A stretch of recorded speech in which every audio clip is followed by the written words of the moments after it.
வணக்கம் தமிழா. பெங்களூரில் இன்றைக்கி மதியம் பிற்பகல் 1:30 மணி அளவில் பார்த்தீங்கன்னா ஒரு வித்தியாசமான சத்தம் உருவாயிருக்கு. இந்த சத்தம் உருவாக 3 காரணங்களை சொல்கிறாங்க.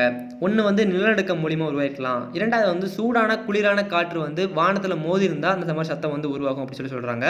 மூணாவது சோனிக் பூம் அப்படின்னு சொல்ல போகிற ஒரு விமானம் சென்றாலும் இந்த சத்தம் உருவாகும் அப்படின்னு சொல்கிறாங்க.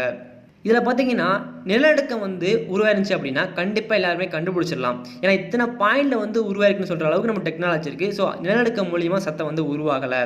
இரண்டாவது சோனிக் பூம் விமானத்தை பாதுகாப்புத்துறை நாங்கள் அனுப்பவே இல்லை சொல்லி அவங்களும் மறுத்துட்டாங்க. இந்த விமானம் சென்றால் எப்படி ஒலி உருவாகும் அப்படின்னு கேட்டிங்கன்னா காற்றை கிழிச்சிட்டு போகிற அளவுக்கு இந்த விமானம் வேகமாக செல்லும். ஸோ இந்த விமானம் ஒளி வேகத்தில் செல்லக்கூடியவே. ஸோ அப்படி செல்றதுனால ஒளி ஆற்றலை இந்த விமானம் உருவாக்கும். ஸோ அந்த சத்தம் மக்களுக்கு கேட்டுக்கலாம் அப்படின்னு சொன்னாங்க. ஆனால் அதுவுமே பாதுகாப்புத்துறை மறுத்துட்டாங்க.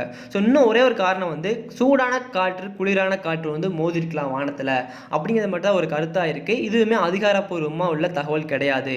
ஆனால் இயற்கை பேரழிவு மேலாண்மை என்ன சொல்கிறாங்க அப்படின்னு கேட்டிங்கன்னா, இந்த மாதிரி ஒரு சத்தத்தை இது வரைக்கும் நான் கேட்டதே கிடையாது. ஒரு வித்தியாசமான சத்தமாக இருக்குது. இடி சத்தமோ மின்னல் சத்தமோ இந்த மாதிரி சூடான காற்று மோதி இருந்தாலும் இந்த மாதிரி சத்தம் உருவாயிருக்குமா ஒரு டவுட்டு தான்.